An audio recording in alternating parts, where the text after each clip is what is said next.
Πού πας, χελωνάκι? Κείμενο Καλλιό Καστρησίου. Εικονογράφηση Χριστίνα Γαγκάδη. Από τις εκδόσεις Καλλιδοσκόπιο. Ήταν μια όμορφη ανοιξιάτικη μέρα, από εκείνες που υπόσχονται πως το καλοκαίρι όπου να είναι φτάνει.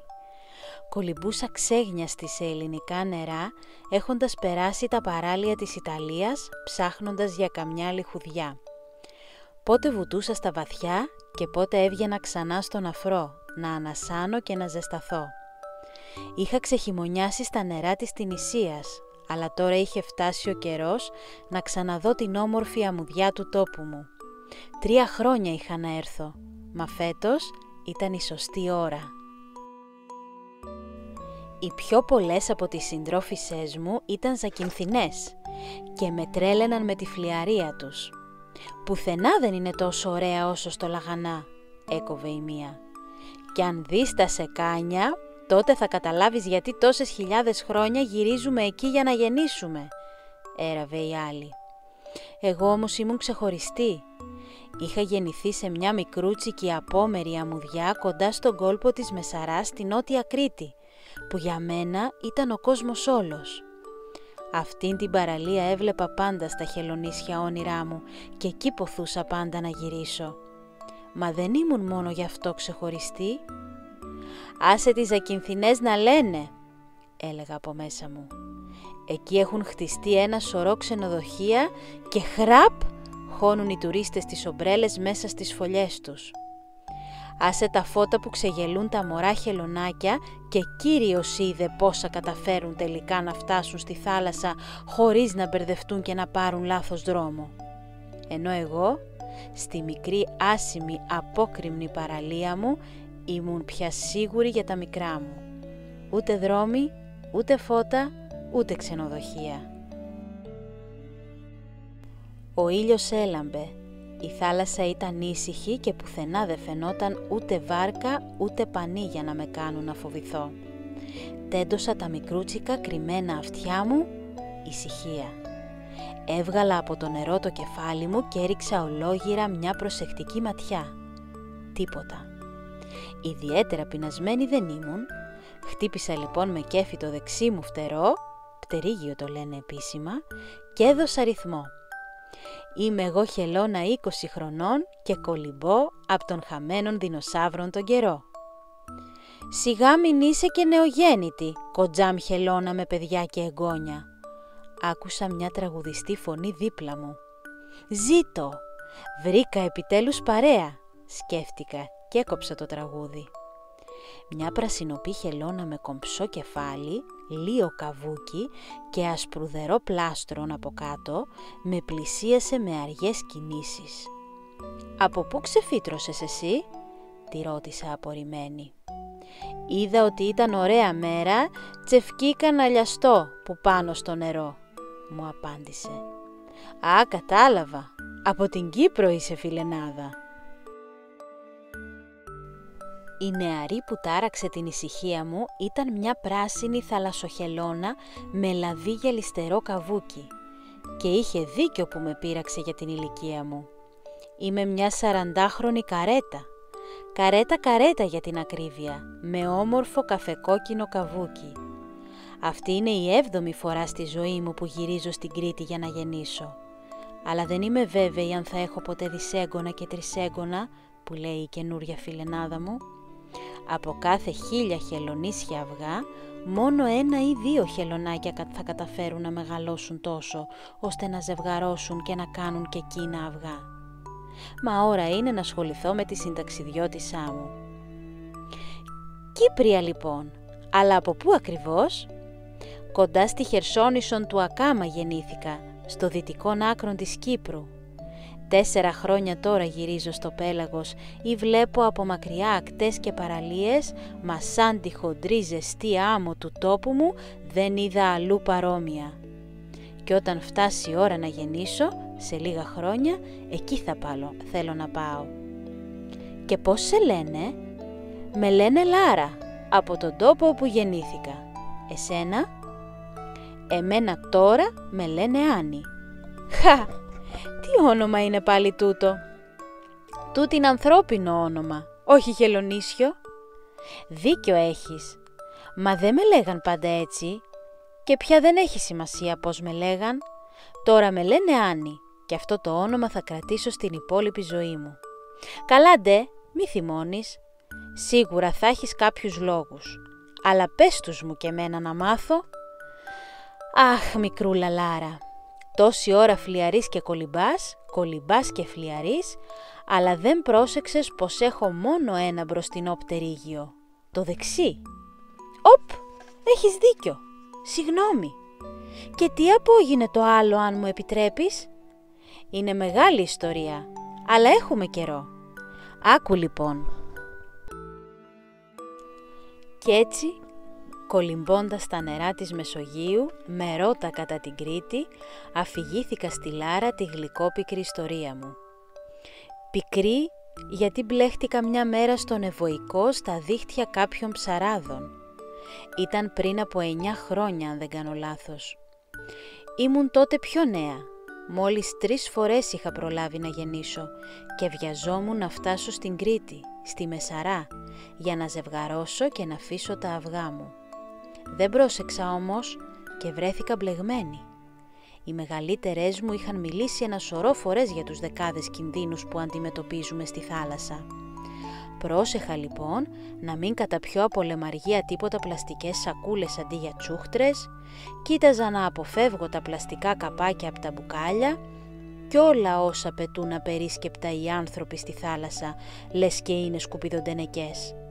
Πρόσεχα πολύ, μα ήμουν όπως είπα βιαστική κι έτσι, χωρίς καλά να το καταλάβω, βρέθηκα μπλεγμένη στα δίχτυα. Κόντεψα να πνιγώ, αλλά ευτυχώς με τράβηξαν σχετικά γρήγορα οι ψαράδες πάνω στο καΐκι. Όμως δεν με πολύ λυπήθηκαν, πιο πολύ τα δίχτυα τους λυπήθηκαν που είχαν μισοσκιστεί από το βάρος μου. Ζύγιζα τότε, όπως υπολογίζω, σχεδόν 50 κιλά. Ευτυχώς όμως δεν με σκότωσαν. Έκοψαν όπως το δίχτυ για να το ελευθερώσουν και με ξαναπέταξαν στη θάλασσα πάνω που είχα βρει την ανάσα μου.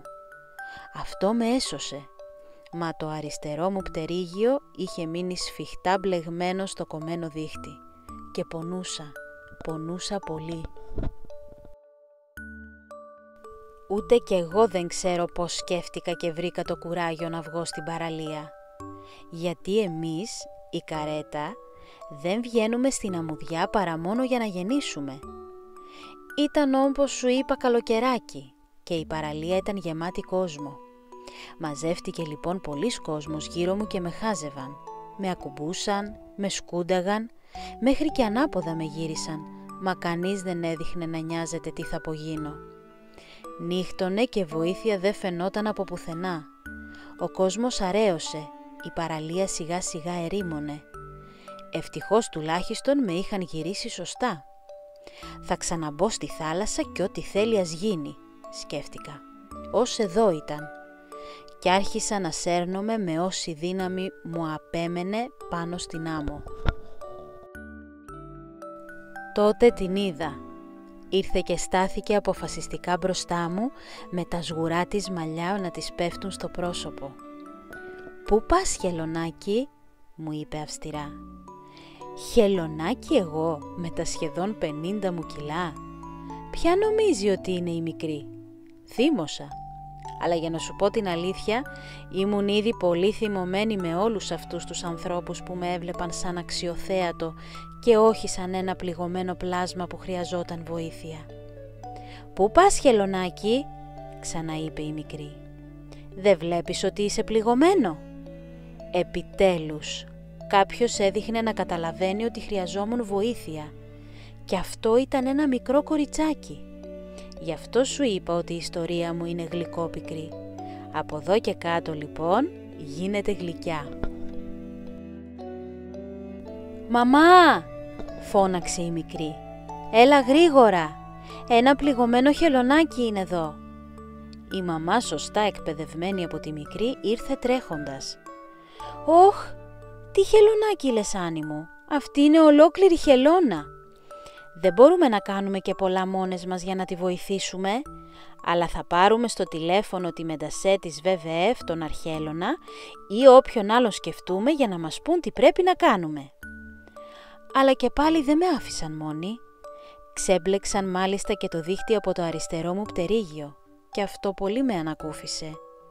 Η Άννη και η μαμά της έμειναν όλο το βράδυ κοντά μου.